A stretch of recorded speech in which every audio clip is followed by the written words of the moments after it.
Terapia, personalidad e interrelaciones personales de Carl Rogers. Estructura general de nuestro pensamiento sistemático. Antes de proceder a una exposición detallada de nuestras concepciones teóricas, me parece útil describir algunas de las interrelaciones existentes entre los diversos sectores de nuestras formulaciones teóricas. El primero de esos sectores, el que se vincula de modo más estrecho con los hechos observados y está más apoyado por los elementos de prueba, es la teoría de la psicoterapia y del cambio de la personalidad, que fue elaborada con el propósito de ordenar los fenómenos de la terapia de acuerdo con nuestras experiencias. Esa teoría comprendía ciertas hipótesis relativas a la naturaleza de la personalidad y la dinámica de la conducta. Algunas de ellas se relacionaban explícitamente con la teoría, mientras que otras lo hacían de manera implícita. La elaboración de unas y otras condujo a la construcción de una teoría de la personalidad. Tal teoría tenía por objeto poner a nuestra disposición un medio que nos permitiera comprender, aunque solo fuera de forma provisional, el organismo humano y la dinámica de su desarrollo, es decir, comprender mejor el fenómeno representado por la persona que solicita servicios terapéuticos. Las teorías de la terapia y de la personalidad implican ciertas hipótesis relativas a los resultados de la terapia, hipótesis concernientes a un individuo socialmente más constructivo o creativo. Durante los últimos años hemos procurado esbozar la imagen del objetivo final de la terapia, la persona creativa al máximo, es decir, la persona humana en funcionamiento pleno. En otro sentido, nuestra comprensión de la relación terapéutica nos ha llevado a hacer ciertas formulaciones respecto de las relaciones interpersonales, ya que la relación terapéutica es, en realidad, un caso especial de aquellas. Es este un enfoque nuevo y provisional que consideramos sumamente promisorio. Finalmente, llegamos a la conclusión de que si nuestras ideas sobre la terapia tenían alguna validez, podrían aplicarse también a todos los campos de la experiencia y la conducta humana que implicaran a. las relaciones interpersonales y b. el objetivo o potencialidad de desarrollo o de cambio de la personalidad y la conducta. En consecuencia, existe un conjunto de teorías parcialmente elaboradas en relación con campos tales como la vida familiar, la educación, el liderazgo de grupo y las situaciones de tensión y conflicto grupal. El cuadro que antecede, que está en el sitio web publicado, ayudará al lector a comprender las relaciones existentes entre los diferentes aspectos de nuestras teorías. El cuadro empieza a leerse desde el centro. La teoría se elaboró en las 4 direcciones indicadas. El lector debe recordar que el margen de error puede aumentar a medida que nos alejamos del centro. En general, se dispone de menos elementos de prueba en las zonas periféricas que en el centro. El cuadro está numerado para permitir la identificación de las diversas proposiciones que se expondrán en los parágrafos relacionados con diversas teorías. Al estudiar esos parágrafos, el lector podrá encontrar en el diagrama el vínculo orgánico que relaciona un sector determinado con los demás sectores de la estructura teórica. Antes de proceder a la exposición de las teorías, quisiera señalar explícitamente que la tarea realizada es fruto de un trabajo de equipo. Entre los escritos de Víctor Reimy, Richard Hogan, Stanley Stendhal, John Butler y Thomas Gordon, he seleccionado aquellos que constituían un aporte a las formulaciones teóricas. Muchos otros investigadores han contribuido de diversas maneras a la elaboración de mi pensamiento. Deseo mencionar en especial la valiosa influencia que ejercieron sobre las teorías que expondré seguidamente Oliver Baum, Desmond Cartwright, Arthur Combs, Eugene Gendlin, A.H. Maslow, Julius Seaman, John Schlein y Donald Snaig. Pero deseo señalar que los investigadores mencionados no son responsables de mi exposición, ya que sus propias experiencias los condujeron en muchos casos por sendas teóricas diferentes. Definiciones de los constructos. Durante la elaboración de nuestras teorías, se desarrollaron diversos constructos sistemáticos que adquirieron gradualmente significados más claros y delimitados. Además, ciertos términos de uso corriente se han especializado gradualmente en el contexto de nuestras teorías. En la presente sección he tratado de definir con el mayor rigor posible esos constructos y términos, de modo que las definiciones ayudarán a comprender más cabalmente la teoría. En esta sección se encontrará, en primer lugar, una lista numerada de todos los constructos definidos que han sido agrupados en conjuntos afines. Hay 11 conjuntos, cada uno de los cuales está organizado en torno de un concepto central. Si se comprenden esos conceptos centrales, no será difícil comprender cada uno de los términos conexos, ya que cada uno de los constructos de un grupo tiene una estrecha y significativa relación con los otros. La lista es seguida de la definición de cada uno de los constructos. El orden de sucesión de las definiciones corresponde al orden numérico de la lista. Algunas de esas definiciones están acompañadas de un comentario explicativo. Con respecto a la definición del concepto del yo, self, una larga digresión proporciona la, entre comillas, historia clínica de la elaboración de ese constructo. Se trata de ilustrar la forma en que se elaboraron la mayoría de los constructos de este sistema teórico, es decir, que no son productos especulativos, sino el resultado de una permanente interacción entre la experiencia terapéutica, la conceptualización abstracta y la investigación que se vale de términos definidos operacionalmente. Es probable que esta sección, dedicada íntegramente a presentar las definiciones, resulte árida y aburrida. En tal caso, quizá el lector prefiera pasar inmediatamente a la teoría de la terapia expuesta en la sección siguiente, donde cada término definido figurará en bastardilla.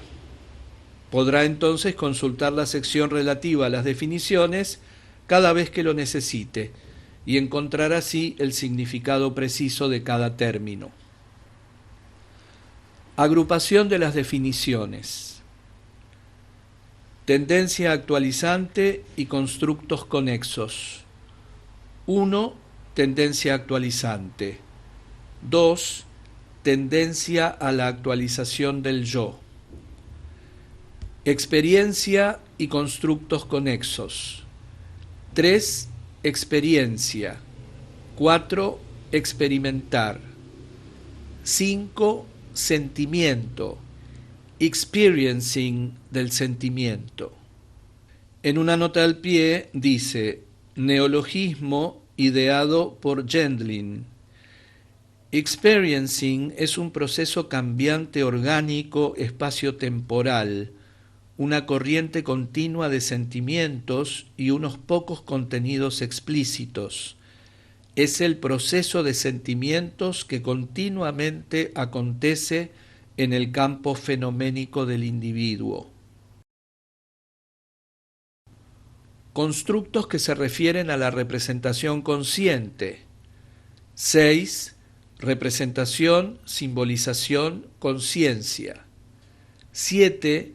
Disponibilidad para la conciencia. 8. Simbolización correcta. 9. Percibir, percepción. 10. Subsibir, subcepción. Yo y constructos conexos. 11. Experiencia del yo. 12. Yo, concepto del yo o de sí mismo, estructura del yo. 13. El yo ideal. Incongruencia y constructos conexos. 14. Incongruencia entre el yo y la experiencia. 15. Vulnerabilidad. 16. Angustia. 17. Amenaza. 18. Inadaptación psicológica. Reacción ante la amenaza. 19. Defensa, estado de defensa. 20. Distorsión y negación del acceso a la conciencia. 21. Rigidez perceptiva. Congruencia y constructos conexos. 22. Estado de congruencia entre el yo y la experiencia. 23. Apertura a la experiencia. 24. Adaptación psicológica, funcionamiento óptimo. 25. Percepción discriminativa, extensionality. 26. Madurar, madurez. Consideración positiva incondicional y constructos conexos. 27. Contacto. 28. Consideración positiva. 29. Necesidad de consideración positiva. 30. Consideración positiva incondicional. 31. Complejo de consideración. 32. Consideración positiva de sí mismo. 33. Necesidad de consideración positiva de sí mismo.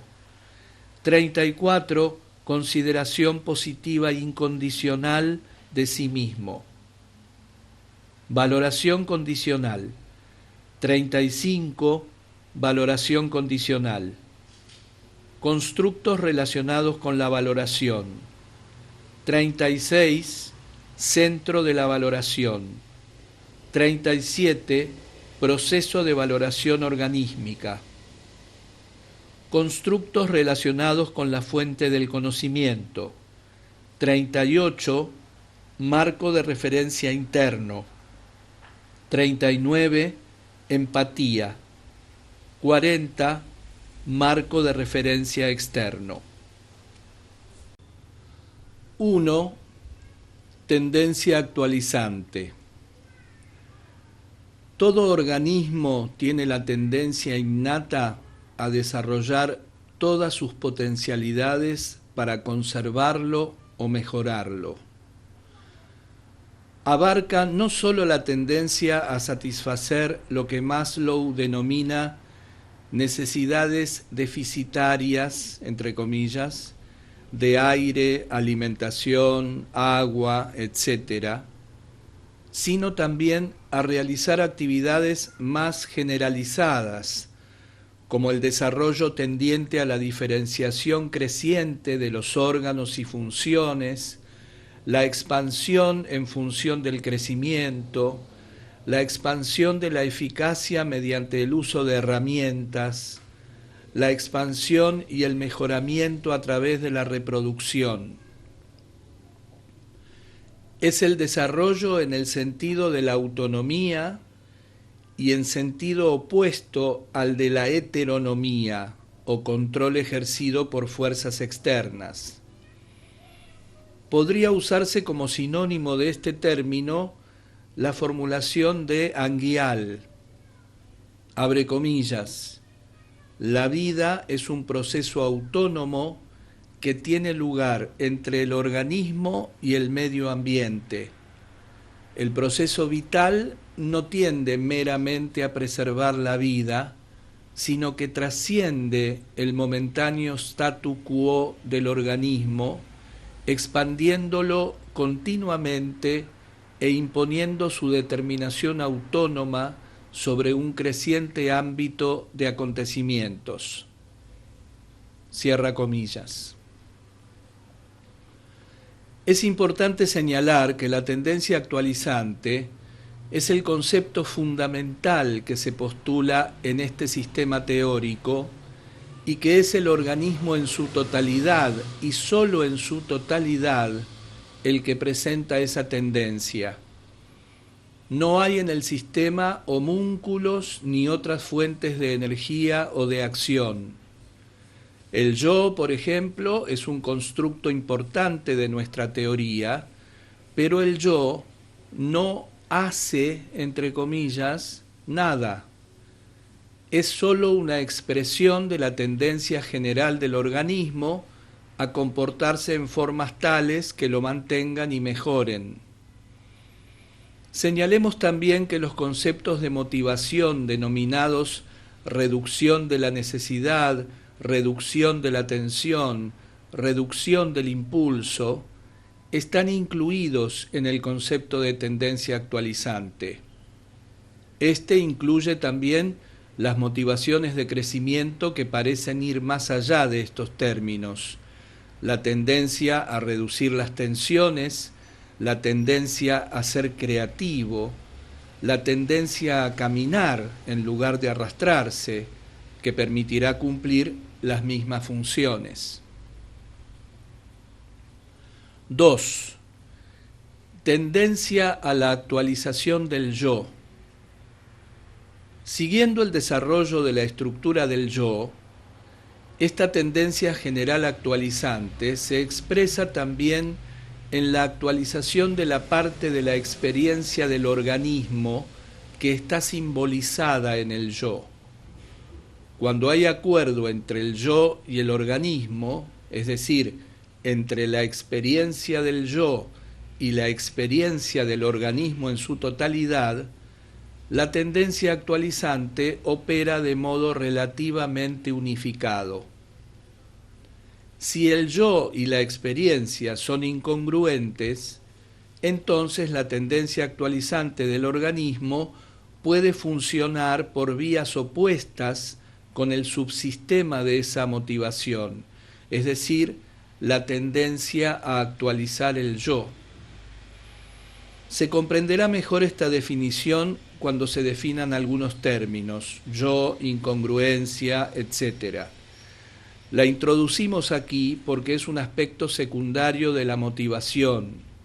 Sería sin duda conveniente releerla después de que se hayan comprendido cabalmente los demás términos. 3. Experiencia.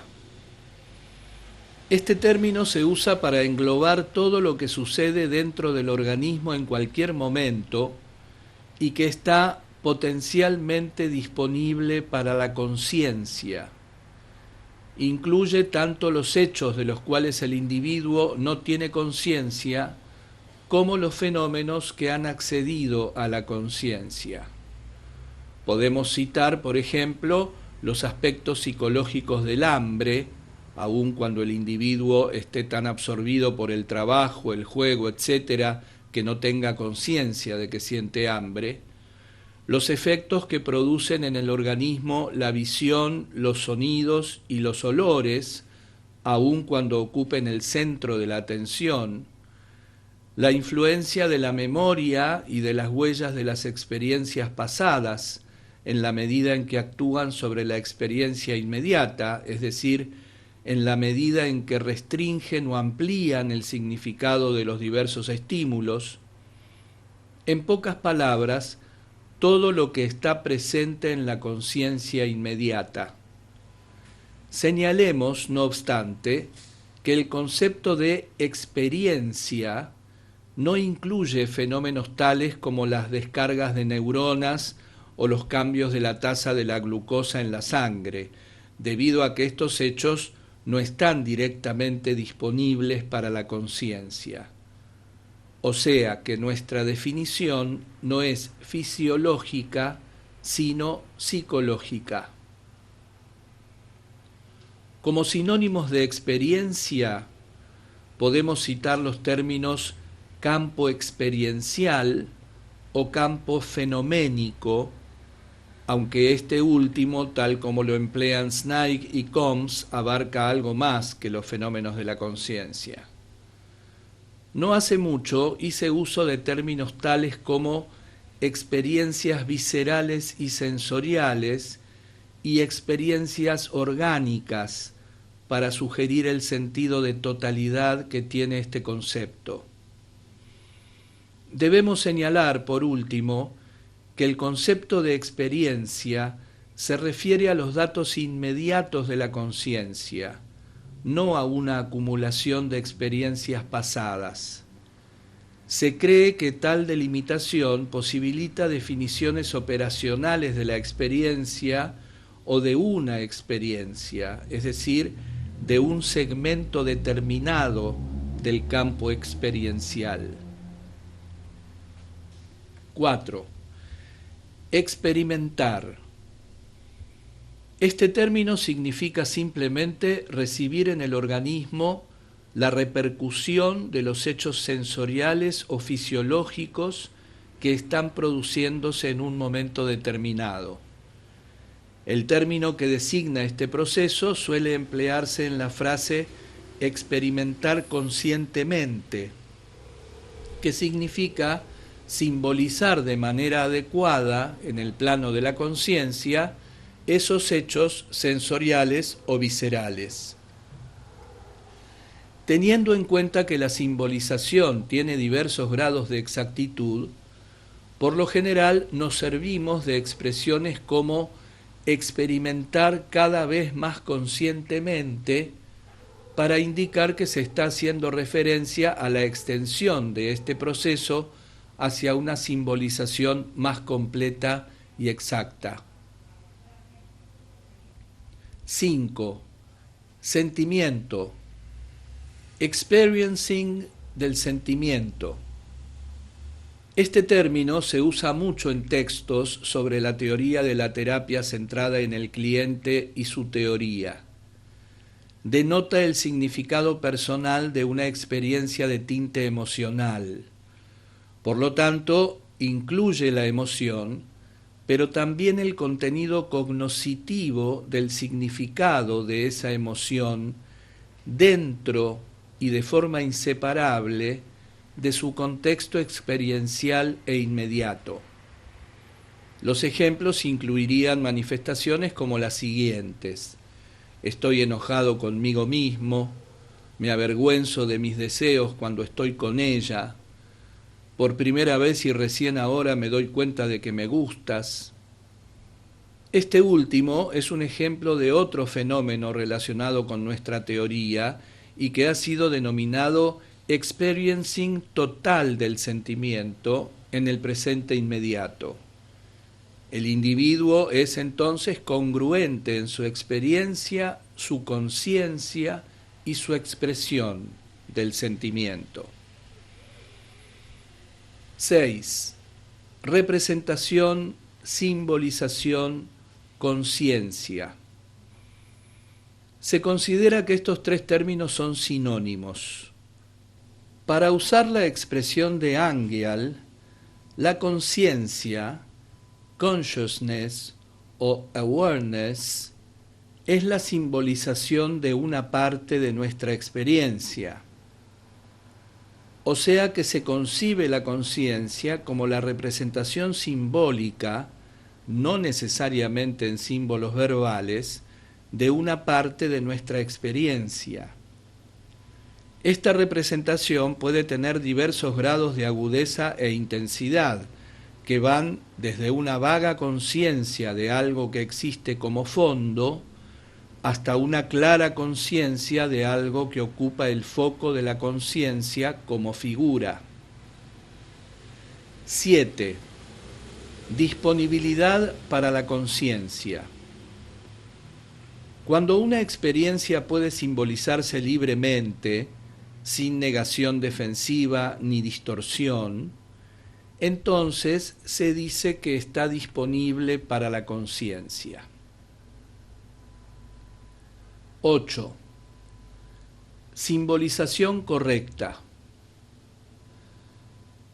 No es indispensable que los símbolos que constituyen nuestra conciencia correspondan necesariamente a la experiencia real o a la realidad.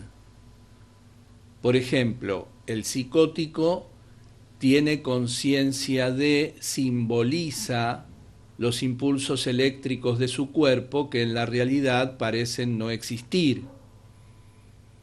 Echo un vistazo a mi alrededor y percibo un aeroplano a lo lejos, pero el aeroplano resulta ser un mosquito que vuela cerca de mi nariz. Parece importante distinguir entre la conciencia, que en términos de sentido común es real o exacta, y aquella que no lo es. Pero ¿cómo podemos conceptualizar esta distinción cuando tratamos de pensar rigurosamente? La manera más adecuada de manejar esta situación consiste, en mi opinión, en colocarse en la situación de aquel que reconoce que toda percepción, y yo agregaría que todo estado consciente, es de naturaleza transaccional, que es una construcción que surge de nuestra experiencia pasada y también una hipótesis o prognosis para el futuro. Los dos ejemplos que hemos dado son hipótesis que pueden verificarse. Si espanto un mosquito y éste desaparece, aumentan las probabilidades de que aquello de lo que yo tenía conciencia fuese un mosquito y no un aeroplano. Si el psicótico fuese capaz de controlar las corrientes que se manifiestan en su cuerpo para comprobar si tienen las mismas características que otras corrientes eléctricas, estaría verificando la hipótesis implícita en su toma de conciencia. Por eso, cuando hablamos de una correcta simbolización de la conciencia, queremos decir que las hipótesis implícitas en la conciencia se verán corroboradas si se las verifica actuando sobre ellas. Pero en este punto nos encontramos ya más allá del límite de la simple conciencia y dentro del ámbito de lo que usualmente se clasifica como percepción. 9. Percibir percepción. El significado de este término ha cambiado tanto que se ha llegado a dar de él la siguiente definición. Percepción es aquello que entra en la conciencia cuando los estímulos, principalmente la luz y los sonidos, influyen sobre el organismo desde afuera. Aunque esta formulación parece ser demasiado general, tiene en cuenta trabajos de Hebb, Rixen y otros investigadores, según los cuales la acción de los estímulos y el significado que se asigna a los estímulos son partes inseparables de una sola experiencia. Para elaborar nuestra propia definición, podríamos decir que una percepción es una hipótesis o prognosis que emerge en la conciencia como reacción a la acción de estímulos que inciden sobre el organismo.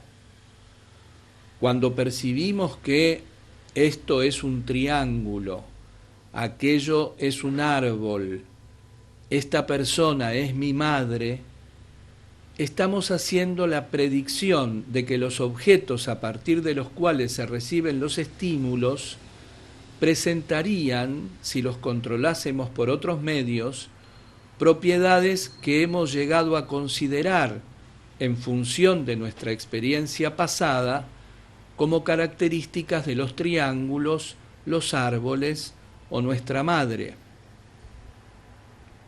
Podríamos decir entonces que percepción y conciencia son sinónimos. Percepción es el término más restringido que se usa por lo general cuando queremos destacar la importancia de los estímulos en el proceso. Y conciencia, el término más amplio que abarca las simbolizaciones y significados que surgen tanto de estímulos puramente internos, tales como los recuerdos, los cambios viscerales, etc., como de estímulos externos. Esta concepción puramente psicológica de la percepción no excluye la validez de las concepciones fisiológicas, como aquella, por ejemplo, según la cual la percepción corresponde al efecto de ciertas configuraciones de rayos luminosos sobre ciertas células nerviosas. Sin embargo, para nuestros propósitos, la definición psicológica parece más adecuada, y por lo tanto usaremos el término de acuerdo con esta acepción. 10. Subsibir, subcepción. McCleary y Lazarus formularon este concepto para denotar la discriminación sin representación consciente.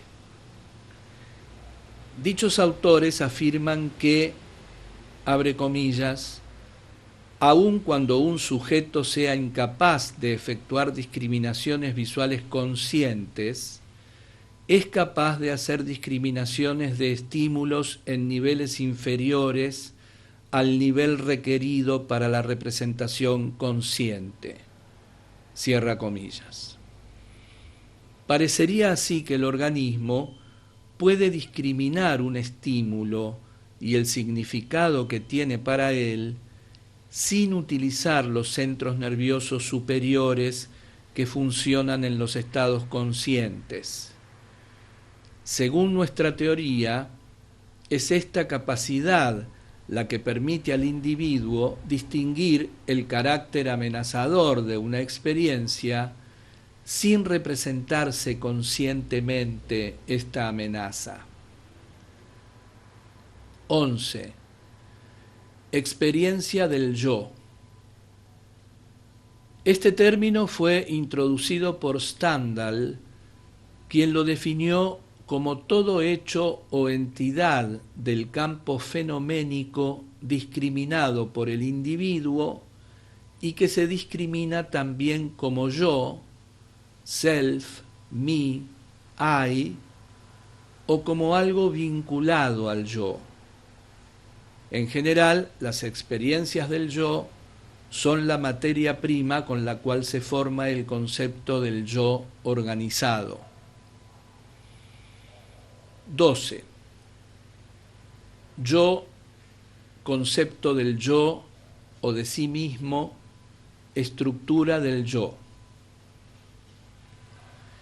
Estos términos se refieren a la Gestalt conceptual coherente y organizada, compuesta de percepciones de las características del yo y de las percepciones de las relaciones del yo con los otros y con los diversos aspectos de la vida, junto con los valores asignados a estas percepciones.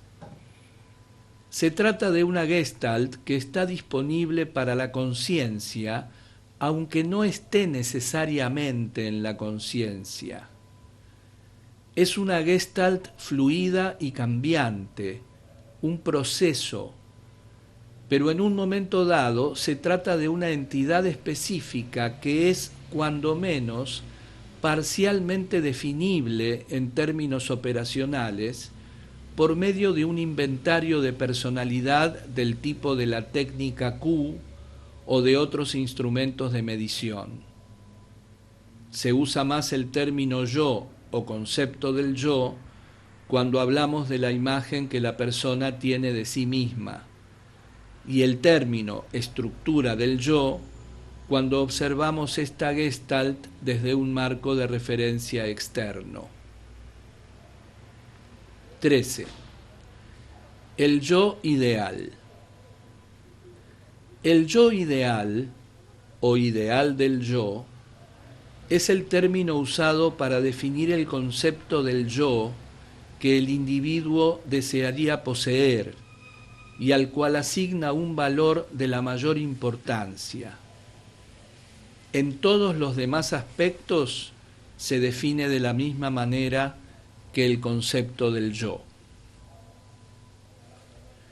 Digresión sobre la elaboración de un constructo. Teniendo en cuenta que la abstracción que denominamos yo, self, es uno de los constructos centrales de nuestra teoría, sería conveniente abrir un paréntesis en la serie de nuestras definiciones con el propósito de describir el proceso de elaboración de dicho constructo e ilustrar a la vez sobre el de la mayoría de los que figuran en nuestras teorías. Comencé a trabajar con la firme convicción de que el yo era un término vago, ambiguo y sin validez científica, que había desaparecido de la terminología de los psicólogos junto con la desaparición de los introspeccionistas. En consecuencia, tardé bastante en darme cuenta de que el sujeto, cuando se le da la oportunidad de expresar sus problemas y sus actitudes con sus propias palabras, sin guías ni intérpretes, manifiesta una tendencia a hablar en función de su propio yo. Como prueba de esa tendencia citaré algunas expresiones típicas del discurso de los clientes. Siento que no soy yo mismo, me pregunto quién soy yo realmente, no quisiera que nadie conociese mi verdadero yo, nunca tuve oportunidad de ser yo mismo. Pienso que si raspara toda la fachada de cal, encontraría debajo un yo bastante sólido, algo así como un buen edificio de ladrillos. Basándome en tales declaraciones, me pareció evidente que el yo era un elemento importante de la experiencia del cliente y que en cierto sentido su objetivo consistía en llegar a ser su verdadero yo. Raimi elaboró una cuidadosa definición del concepto del yo que contribuyó en gran medida a desarrollar nuestras propias ideas sobre la materia. En aquella época no disponíamos de medios ni de instrumentos que nos permitieran definir ese concepto en términos operacionales. No obstante, comprendíamos que era posible medir las actitudes del sujeto hacia el yo. Raimi y otros miembros de nuestro equipo acometieron tareas de investigación en ese sentido, categorizando todos los términos referentes al yo que aparecían en las entrevistas grabadas. Las categorías usadas tenían un grado satisfactorio de confiabilidad, lo cual las convertía en instrumentos científicos adecuados para nuestro trabajo. Así, llegamos a descubrir que las actitudes referentes al yo, tal como lo habíamos previsto, cambiaban notablemente en el curso de la terapia. Cuanto más detenidamente examinábamos el concepto del yo, más claves nos proporcionaba la experiencia para indagar su naturaleza. Por ejemplo, durante el proceso de cambio que parecía producirse en la terapia, se efectuaban con frecuencia violentas fluctuaciones en el concepto del yo. Podía suceder que durante una entrevista un cliente tuviese una idea positiva de sí mismo.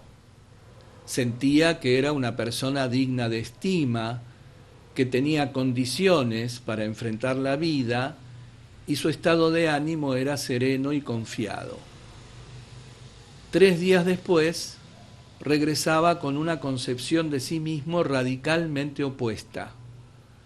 Los mismos indicios servían ahora para probar lo contrario. La elección positiva de la víspera le parecía ahora la prueba de su tontería e inmadurez. Sentía que las convicciones que había expresado valientemente eran absurdas. A menudo sucedía que ese cliente podía precisar el momento exacto en que a partir de algún incidente insignificante se había roto el equilibrio y su imagen de sí mismo había sufrido un cambio total.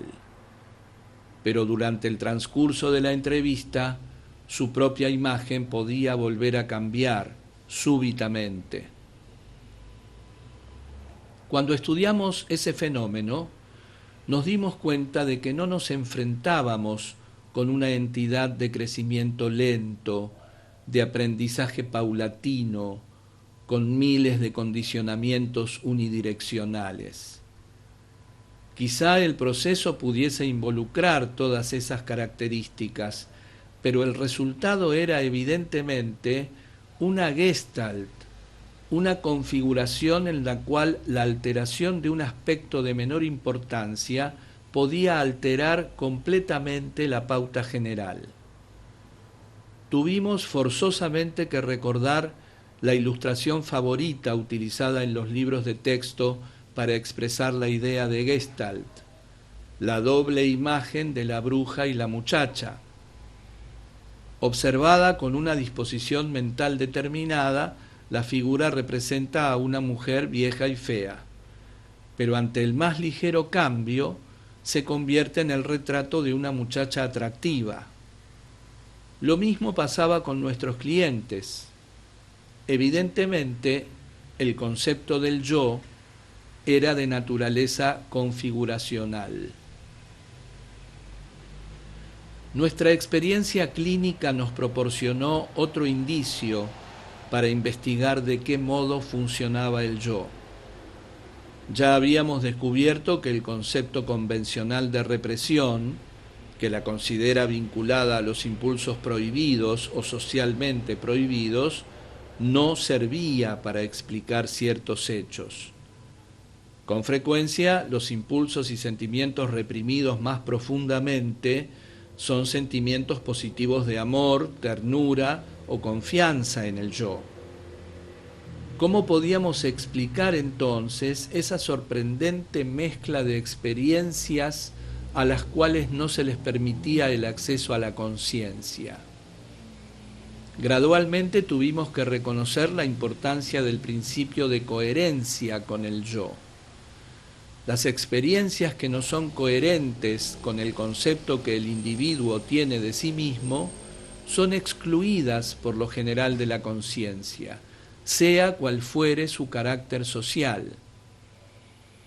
Basándonos en nuestras observaciones, comenzamos a concebir el yo como un criterio por medio del cual el organismo seleccionaba las experiencias que no podían ser aceptadas en la conciencia sin causar desasosiego. El libro póstumo de Lecky robusteció esa línea de pensamiento.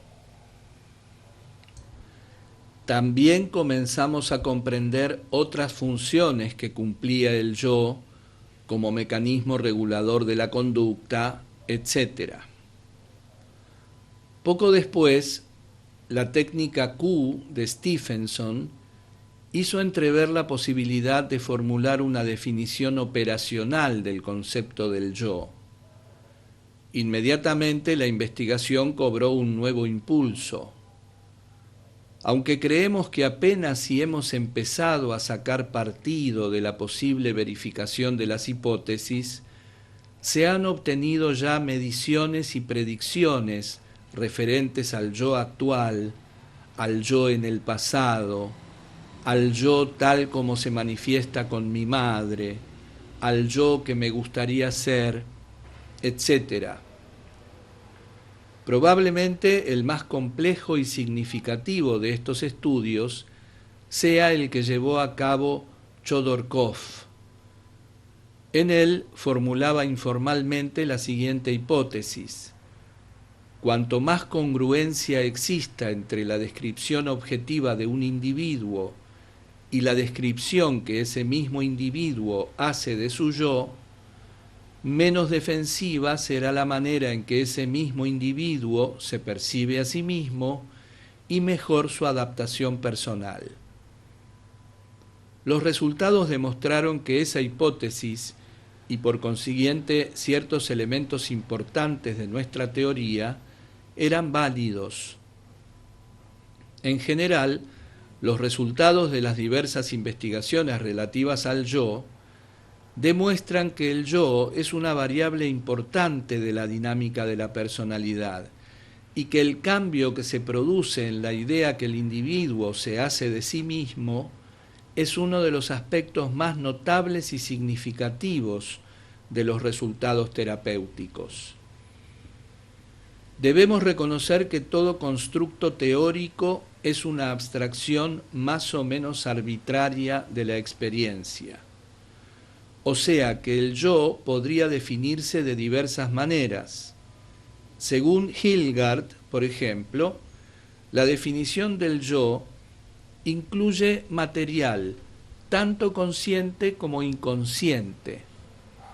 Esta es una manera legítima de hacer una abstracción a partir de los fenómenos, pero creemos que no es útil porque da lugar a un concepto que no es susceptible de ser definido operacionalmente. No puede lograrse la congruencia suficiente acerca del contenido del inconsciente de un individuo como para que la investigación resulte posible. Por tal motivo, nos parece más conveniente definir el yo como una gestalt disponible para la conciencia. Esta concepción abrió el camino a un importante movimiento de investigación. Sin embargo, tratamos de no perder de vista que toda definición no es más que una abstracción y que los mismos fenómenos pueden ser abstraídos de diferentes maneras. Un miembro de nuestro grupo se ocupa actualmente de elaborar una definición que pondrá énfasis en el carácter cambiante del yo como proceso.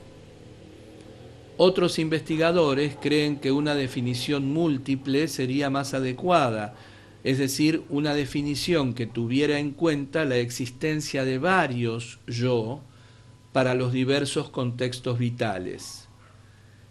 Esta línea de pensamiento está implícita, por ejemplo, en la investigación de Nunnally. Nuestros esfuerzos tienden, pues, a lograr una conceptualización más adecuada de este sector de nuestra experiencia terapéutica y la técnica más apropiada para elaborar definiciones operacionales de los conceptos formulados. Aquí concluye nuestro paréntesis. Esperamos que haya contribuido a dar al lector una idea de la génesis de los elementos fundamentales de nuestra teoría, tales como el concepto del yo, de congruencia e incongruencia, de conducta defensiva, de consideración positiva incondicional, de centro de la valoración, etc. Aunque el desarrollo de estos conceptos no fue del todo regular, comprendió siempre las fases siguientes: observación clínica, conceptualización provisional, investigación inicial para verificar algunas de las hipótesis enunciadas, observación clínica adicional, formulación más rigurosa del concepto y de sus relaciones funcionales, definiciones operacionales más refinadas, investigaciones más concluyentes. 14. Incongruencia entre el yo y la experiencia. Como se expondrá en el capítulo que trata de la teoría de la personalidad, suele existir cierta discrepancia entre el yo tal como se lo percibe y la experiencia real del organismo. Por ejemplo, el individuo puede considerar que posee las características A, B y C y que experimenta los sentimientos X, Y y Z. Sin embargo, si pudiera realizar una simbolización adecuada de su experiencia, descubriría que posee en realidad las características C, D y E, y que experimenta los sentimientos B, W, X. Denominamos incongruencia ese estado de discrepancia entre el yo y la experiencia. Cuando el individuo se encuentra en estado de incongruencia, está expuesto a tensión y confusión interior, ya que en algunos aspectos la conducta del individuo se rige por la tendencia actualizante y en otros por la tendencia a la actualización del yo. De ahí la aparición de conductas discordantes o incomprensibles. El comportamiento neurótico es una manifestación de ese estado de incongruencia. La conducta neurótica es el resultado de la tendencia actualizante en contraposición a las conductas por las cuales el individuo intenta actualizar su yo. De modo que el neurótico no puede comprenderse a sí mismo, ya que se abstiene de hacer lo que conscientemente quiere hacer, o sea, realizar un yo que ya no es congruente con la experiencia. 15. Vulnerabilidad. Este término designa el estado de incongruencia que puede existir entre el yo y la experiencia. Se emplea cuando se desea destacar el peligro de desorganización psíquica al que puede llevar tal estado. Cuando el individuo se encuentra en estado de incongruencia sin tener conciencia de ello, es potencialmente vulnerable a la angustia, la amenaza y la desorganización.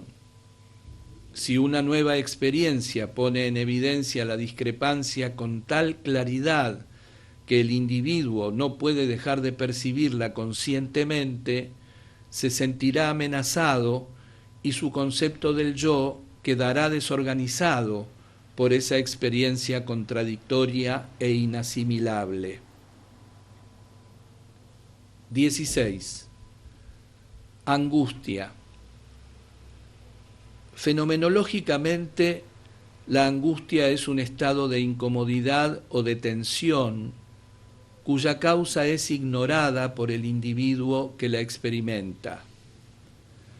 Desde un marco de referencia externo, la angustia es un estado en el cual la incongruencia entre el concepto del yo y la experiencia total del individuo se acerca a la simbolización en la conciencia. Cuando la experiencia discrepa obviamente del concepto del yo, se hace cada vez más difícil una reacción defensiva a la amenaza. La angustia es la reacción del organismo a la subcepción de ese estado de incongruencia y al peligro de la toma de conciencia, todo lo cual exigiría una modificación en el concepto del yo.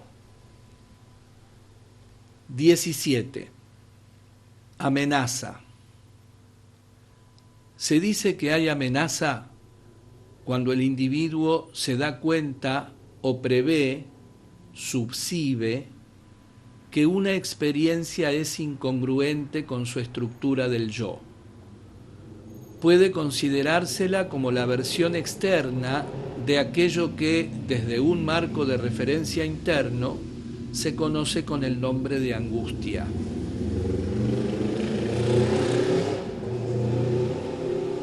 18. Inadaptación psicológica.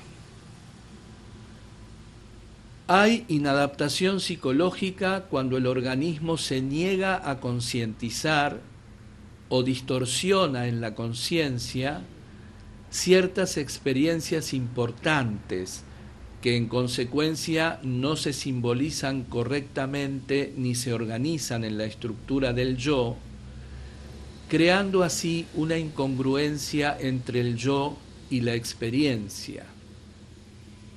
El concepto fundamental de incongruencia se aclarará considerablemente si reconocemos que algunos de los términos que estamos definiendo no son más que un mismo fenómeno considerado desde puntos de vista diferentes.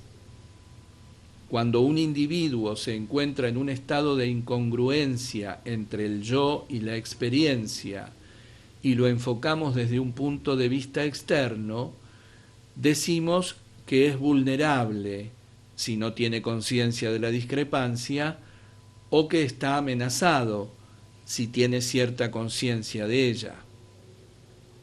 Considerada desde el punto de vista social, la incongruencia se convierte en inadaptación psicológica.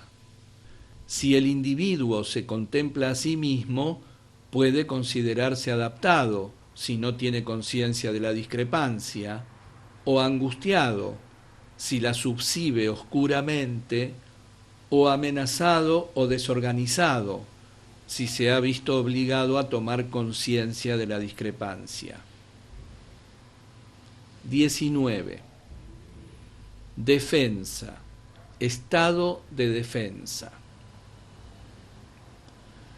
La defensa es la reacción comportamental del organismo a la amenaza. La defensa tiene como objetivo mantener la estructura habitual del yo. Eso se logra mediante la distorsión perceptual de la experiencia a fin de reducir el estado de incongruencia entre la experiencia y la estructura del yo, o bien de impedir el acceso de una experiencia a la conciencia, negando así toda amenaza al yo. El estado interno que lleva al individuo a adoptar conductas como las que acabamos de describir recibe el nombre de defensa. 20. Distorsión, negación del acceso a la conciencia. Es fácil observar que todo material que sea significativamente incongruente con el concepto del yo no puede ser directa y libremente admitido en la conciencia. Para explicar este hecho, elaboramos el concepto de negación o distorsión del acceso a la conciencia. Cuando se percibe oscuramente, quizás sea mejor decir se subsibe, que una experiencia es incongruente con la estructura del yo, el organismo reacciona produciendo una distorsión del significado de la experiencia para que sea congruente con el yo, o negando la existencia de tal experiencia, a fin de preservar de toda amenaza la estructura del yo. Quizá uno de los ejemplos más vívidos de esta situación se produzca en aquellos momentos de la terapia en que la respuesta del terapeuta, correctamente oída y comprendida, ocasionaría la toma de conciencia clara e innegable de la grave incongruencia existente entre algún elemento de su experiencia y la idea que tiene de su yo.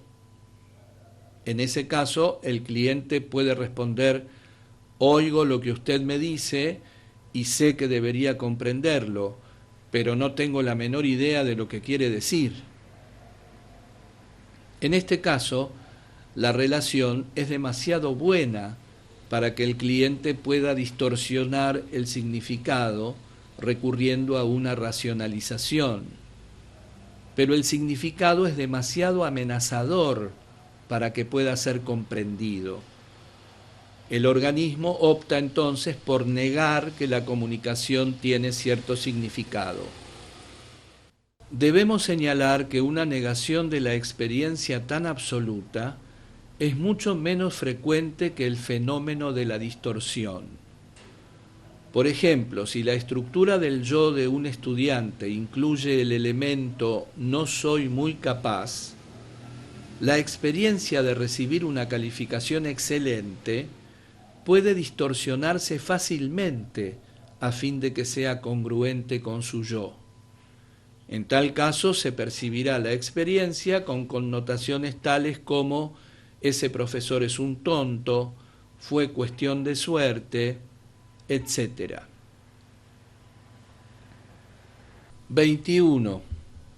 Rigidez perceptiva, intentionality. Si la persona percibe o se impresiona en forma rígida, tiene tendencia a considerar la experiencia en términos absolutos e incondicionales, a generalizar excesivamente, a dejarse dominar por opiniones, creencias y teorías, a no poder anclar sus reacciones en el espacio y en el tiempo, a confundir los hechos y los juicios de valor, a confiar más en las abstracciones que en la realidad. Este concepto, que en inglés se denomina intentionality, término tomado de la semántica, abarca una gama más amplia de comportamientos que la que generalmente se considera como constituyente del concepto de rigidez. Para concluir, diremos que todas las definiciones del grupo que acabamos de considerar se relacionan con reacciones del organismo frente a la amenaza. El concepto de defensa es el más general. La distorsión y la negación son mecanismos de defensa. El concepto de rigidez perceptiva designa las características del comportamiento del individuo que funciona de manera defensiva. 22. El estado de congruencia. Congruencia entre el yo y la experiencia. El concepto de congruencia es un concepto teórico fundamental elaborado a partir de la experiencia terapéutica. En el curso de la terapia, el individuo cuestiona el concepto que tiene de su yo y trata de establecer una congruencia entre aquel y su experiencia, es decir, procura realizar una simbolización adecuada. De este modo, un individuo puede descubrir que si simbolizara correctamente algunas de sus experiencias, debería confesar, por ejemplo, que odia a su padre o que tiene fuertes deseos homosexuales. Va reorganizando así el concepto que tiene de sí mismo para englobar esas características que anteriormente no eran compatibles con ese concepto. Cuando las experiencias relativas al yo son adecuadamente simbolizadas e integradas al yo, se produce un estado de congruencia entre el yo y la experiencia, y el funcionamiento del individuo es integral y óptimo, como se verá en la sección dedicada a este aspecto de nuestra teoría. 23. Apertura a la experiencia. Cuando el individuo no se siente amenazado en ningún sentido, entonces está abierto a su experiencia. La actitud de estar abierto a la experiencia constituye el polo opuesto de la actitud de defensa. El término puede aplicarse a un sector determinado o a la totalidad de la experiencia. Esto significa que cualquier estímulo, sea originado dentro del organismo o en el exterior, es transmitido libremente a través del sistema nervioso sin que ningún mecanismo de defensa lo distorsione o interrumpa y sin que deba intervenir el mecanismo de subcepción. Es decir, que si se trata de estímulos externos, configuraciones de formas, de colores o de sonidos que afectan los nervios sensoriales, o de estímulos internos, vestigios de la memoria, sensaciones de miedo, placer o disgusto, son totalmente asequibles a la conciencia del individuo. En una persona hipotética, totalmente abierta a su experiencia, su estructura del yo sería una simbolización en la conciencia totalmente congruente con su experiencia. Tal persona, por consiguiente, no experimentaría sentimientos de amenaza. 24. Adaptación psicológica. Decimos que hay adaptación psicológica óptima cuando la estructura del yo es tal que permite la integración simbólica de la totalidad de la experiencia. El concepto de adaptación psicológica o funcionamiento óptimo equivale al concepto de congruencia perfecta entre el yo y la experiencia y al concepto de apertura perfecta a la conciencia. En el plano práctico, toda mejoría de la adaptación psicológica representa un progreso hacia el logro del óptimo ideal. 25. Percepción discriminativa, extensionality. Se ha tomado este término de la semántica general. Si la persona reacciona o percibe de forma discriminativa, tiende a considerar la experiencia en términos delimitados y diferenciados, a tomar conciencia de la dimensión espaciotemporal de los hechos, a dejarse guiar por sus observaciones, no por las opiniones o teorías, a valorar los objetos de su percepción con criterios múltiples, a tener en cuenta que existen distintos niveles de abstracción, a evaluar sus deducciones y abstracciones confrontándolas con la realidad. 26. Madurar, madurez. El individuo revela madurez en su conducta cuando percibe de manera realista y discriminativa, cuando no está a la defensiva, cuando acepta la responsabilidad de ser diferente de los otros y por ende la de su propia conducta, cuando evalúa la experiencia en función de los elementos de prueba que percibe por medio de sus propios sentidos, cuando modifica su evaluación de una experiencia solamente en presencia de nuevos elementos de prueba, cuando acepta a los otros como seres individuales diferentes de él mismo, cuando se valora a sí mismo y valora a los demás. Si su conducta tiene las características que acabamos de enumerar, adquirirá automáticamente todas las demás conductas que generalmente se consideran constituyentes de la madurez psicológica. Los 4 últimos conceptos forman un conjunto que proviene del concepto de congruencia. La congruencia se refiere a un estado del organismo. La apertura a la experiencia es la manera en que un individuo interiormente congruente consigo mismo enfrenta las nuevas experiencias. La adaptación psicológica es la congruencia considerada desde un punto de vista social, es decir, externo. La percepción discriminativa se relaciona con las conductas específicas de un individuo congruente. La madurez es el concepto concerniente a las características de la personalidad y a la conducta de una persona que es, en líneas generales, congruente. Los conceptos siguientes fueron desarrollados y formulados por Stendhal y reemplazaron a un grupo de conceptos menos adecuados y rigurosos. El concepto esencial de este grupo es la consideración positiva.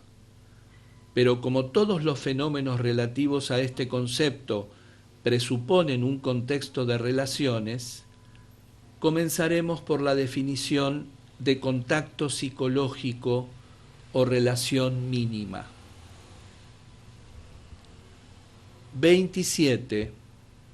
Contacto.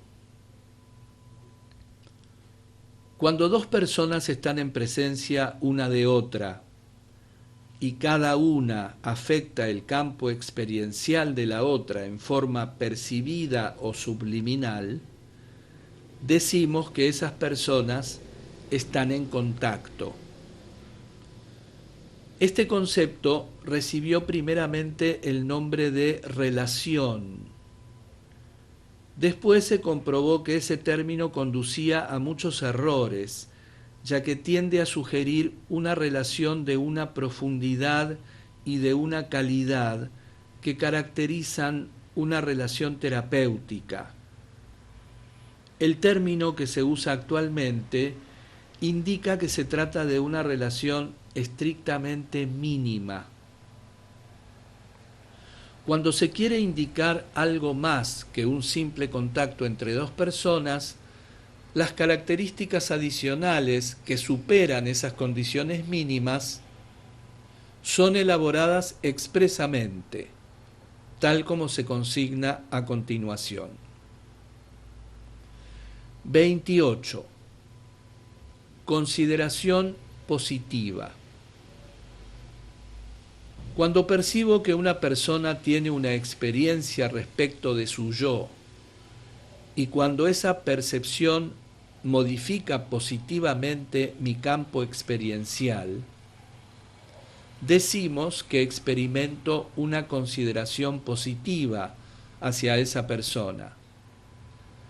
En general, la consideración positiva engloba sentimientos y actitudes de afecto, cariño, respeto, simpatía, aceptación. Percibirse a sí mismo como receptor de consideración positiva es sentir que uno modifica positivamente el campo experiencial de otro. 29. Necesidad de consideración positiva. Según Stendhal, la necesidad de consideración positiva es una necesidad secundaria o adquirida que comúnmente se desarrolla en la primera infancia. Algunos autores consideran que en los niños tal necesidad, amor, afecto, etc., es innata o instintiva. Stendhal probablemente pisa un terreno más firme cuando entiende que se trata de una necesidad adquirida. Al darle el nombre de consideración positiva, ha logrado extraer, partiendo de conceptos más generales utilizados anteriormente, la variable psicológica esencial. 30. Consideración positiva incondicional.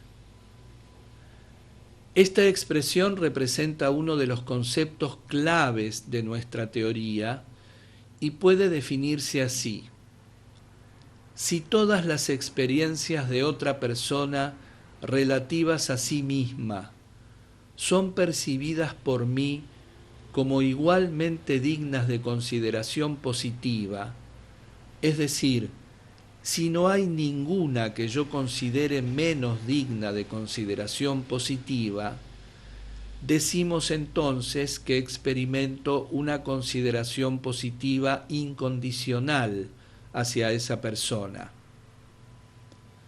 Percibirse a uno mismo como objeto de la consideración positiva incondicional de otra persona es darse cuenta de que esa persona considera todas las experiencias relativas al concepto que uno tiene de sí mismo como igualmente dignas de consideración positiva.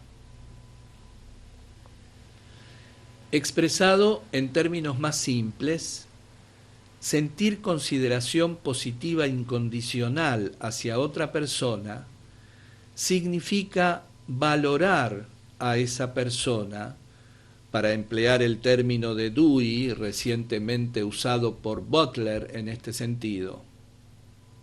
Eso significa valorar a la persona como tal e independientemente de los distintos valores que pueden aplicarse a sus conductas específicas. Un padre valora a su hijo aunque no valore todas sus conductas de la misma manera. Un término que se utiliza con frecuencia para expresar la actitud de consideración positiva incondicional es el término aceptación, que sin embargo tiene connotaciones más equívocas que el término sugerido por Stendhal. De una manera general, no obstante, aceptación y valoración son considerados sinónimos de consideración positiva incondicional. Este concepto ha sido desarrollado a partir de las experiencias de la terapia. Resulta evidente, en efecto, que uno de los elementos importantes de la relación es que el terapeuta valore la totalidad de la persona del cliente. Es indudable que el hecho de que el terapeuta sienta y manifieste una consideración positiva incondicional tanto hacia las experiencias de las que el cliente se siente horrorizado o avergonzado, como hacia aquellas de las que se siente orgulloso o satisfecho, parece efectivo para el cambio de actitud que se produce en el cliente. Gradualmente, el cliente llega a adoptar esa misma actitud de consideración respecto de todos los elementos de su experiencia. Esa actitud de aceptación incondicional lo ayudará a ser una persona más completa y congruente, capaz de funcionar eficaz y adecuadamente. 31. Complejo de consideración.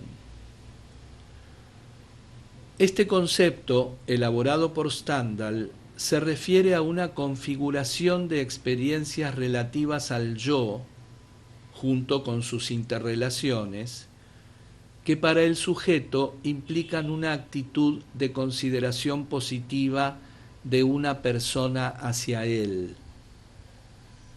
Este concepto destaca el carácter estructural y dinámico de las experiencias que implican una consideración positiva o negativa de parte de otro. Por ejemplo, si un padre manifiesta una actitud de consideración positiva hacia una conducta específica de un niño, tiende a fortalecer la estructura total de la consideración positiva de que el niño había sido objeto anteriormente de parte de su padre. De igual modo, la manifestación de una actitud negativa de parte del padre tiende a debilitar la estructura total de la consideración positiva. 32. Consideración positiva de sí mismo. Este término se utiliza para designar un sentimiento de consideración positiva que el individuo experimenta respecto de una experiencia o una serie de experiencias relativas al yo, independientemente de la consideración positiva experimentada por otras personas respecto de ellas. Aunque la experiencia de consideración positiva de parte de otros debe preceder a la experiencia de consideración positiva de sí mismo, esa actitud conduce a una actitud positiva respecto de sí mismo que no depende directamente de las actitudes de los otros. El individuo, en efecto, se convierte en su propia persona criterio. Significant Social Other.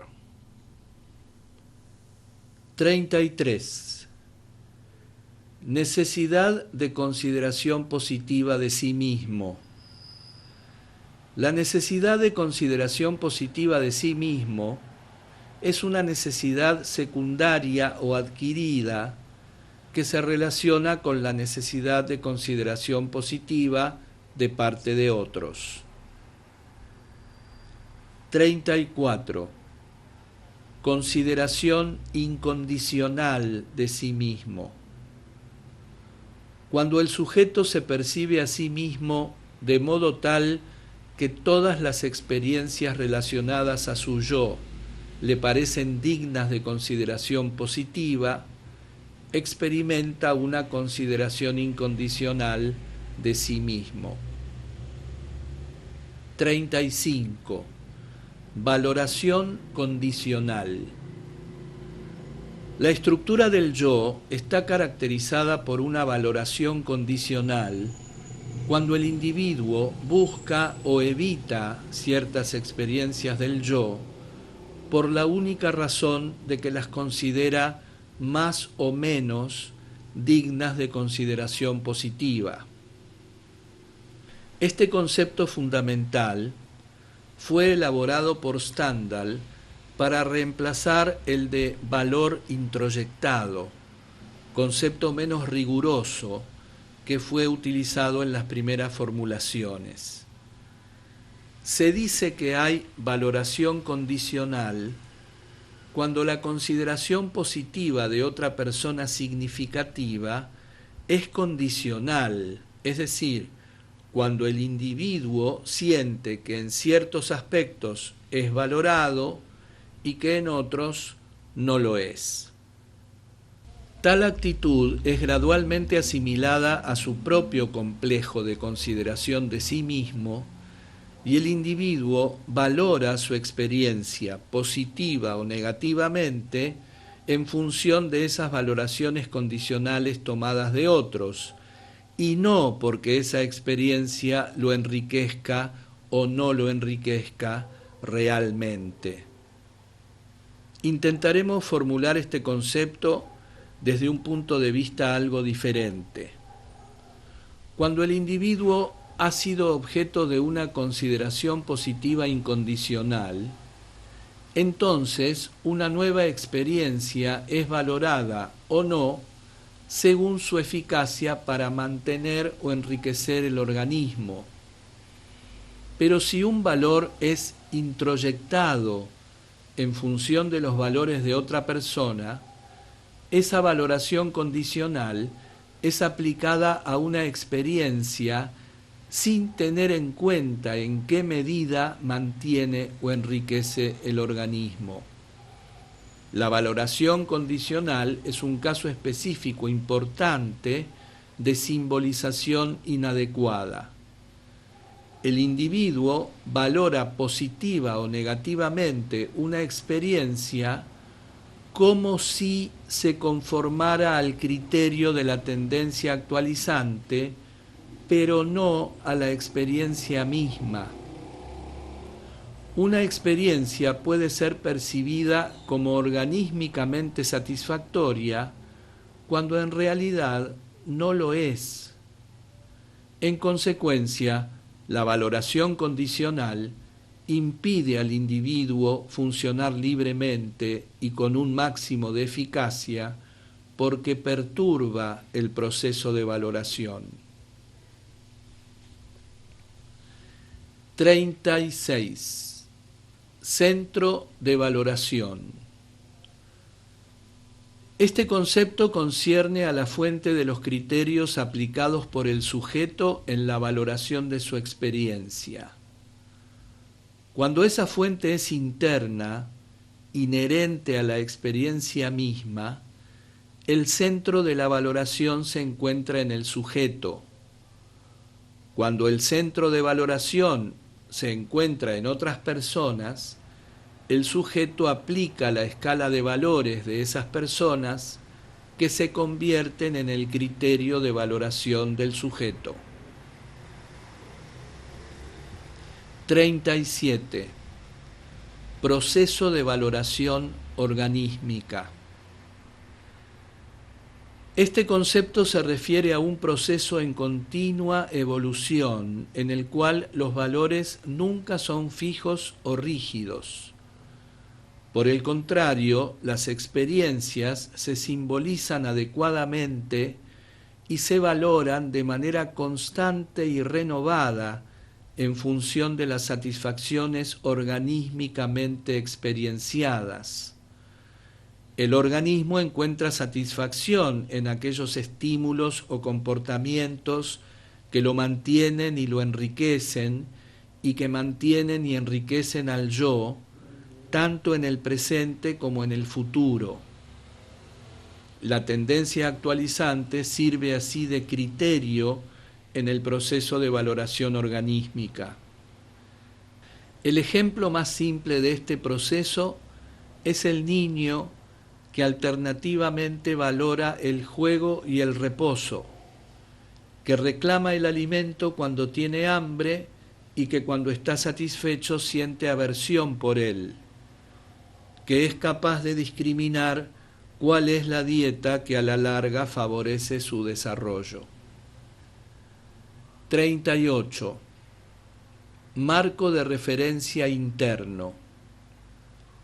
Abarca todo el campo de experiencias, percepciones, sensaciones, significaciones, recuerdos, asequibles a la conciencia del individuo en un momento dado. El marco de referencia interno es el mundo subjetivo del individuo. Solo él conoce ese mundo plenamente. Ningún otro puede llegar a conocerlo como no sea por medio de una inferencia empática, sin que nunca tal conocimiento llegue a ser completo. 39. Empatía. El estado de empatía o de comprensión empática consiste en percibir correctamente el marco de referencia interno de otro con los significados y componentes emocionales que contiene, como si uno fuera la otra persona, pero sin perder nunca esa condición de como si. La empatía implica, por ejemplo, sentir el dolor o el placer de otro como él lo siente y percibir sus causas como él las percibe, pero sin perder nunca de vista que se trata del dolor o del placer del otro. Si esta condición de como si está ausente, nos encontramos ante un caso de identificación. 40. Marco de referencia externo. Percibir a partir de un marco de referencia interno puramente objetivo, sin empatizar con la persona o el objeto observado, es percibir desde un marco de referencia externo.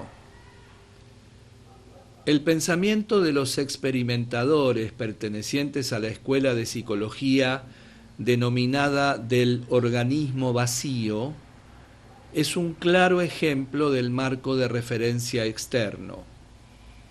Los teóricos de esta escuela dicen que un animal es estimulado cuando es expuesto a ciertas condiciones que desde el marco de referencia subjetivo del experimentador constituyen un estímulo. El experimentador no procura entender empáticamente si ese estímulo constituye realmente un estímulo en el campo experiencial del animal. Por eso el experimentador dice que el animal tiene una reacción cuando en el campo subjetivo del experimentador se produce un fenómeno que es una reacción. Por lo general, consideramos todos los objetos, piedras, árboles o abstracciones, desde un marco de referencia externo, ya que suponemos que no tienen experiencia alguna con la que podamos empatizar. La otra cara de la moneda es que todo aquello que percibimos desde un marco de referencia externo, sea una cosa inanimada, un animal o una persona, se convierte para nosotros en un objeto, porque no procuramos comprenderlo por medio de una inferencia empática.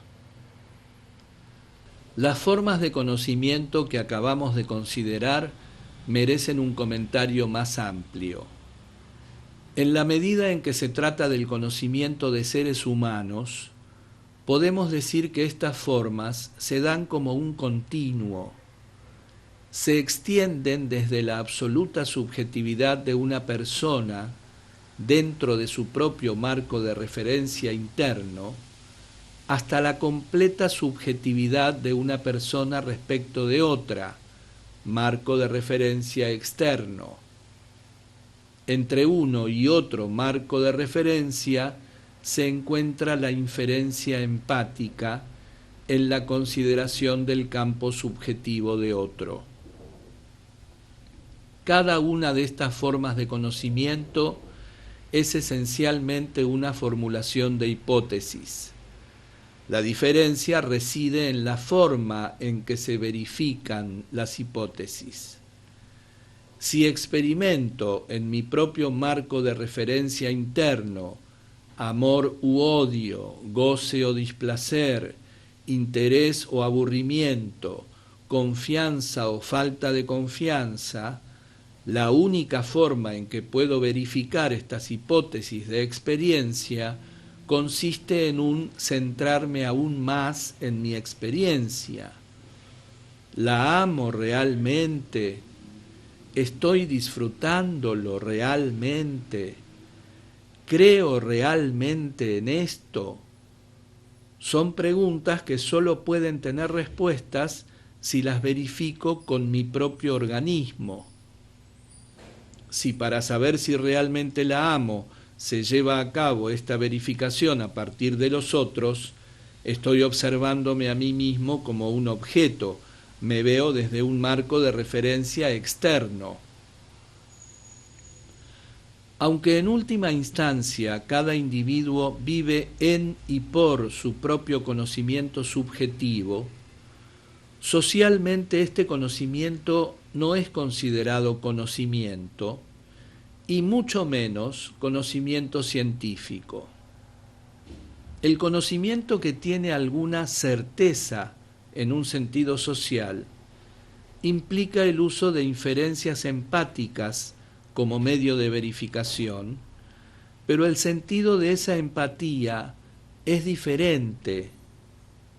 Cuando utilizamos la experiencia de la comprensión empática como fuente de conocimiento, controlamos nuestras inferencias empáticas con el sujeto, verificando o refutando las inferencias e hipótesis implícitas en tal empatía. Esta es una forma de conocimiento que nos ha resultado muy fecunda en la terapia. Utilizando al máximo la inferencia empática, el conocimiento que obtenemos del mundo subjetivo del cliente nos lleva a comprender las bases de su conducta y el proceso de cambio de la personalidad. Cuando tratamos de conocer a una persona o un objeto desde el marco de referencia externo, verificamos nuestras hipótesis implícitas con otras personas, pero no con el sujeto que nos concierne. De este modo, un conductista riguroso cree que S es un estímulo para su animal experimental y R una respuesta, porque sus colegas e incluso el hombre de la calle están de acuerdo con él y consideran a S y R de la misma forma. Sus inferencias empáticas son construidas considerando el marco de referencia interno de sus colegas más bien que el marco de referencia interno del animal.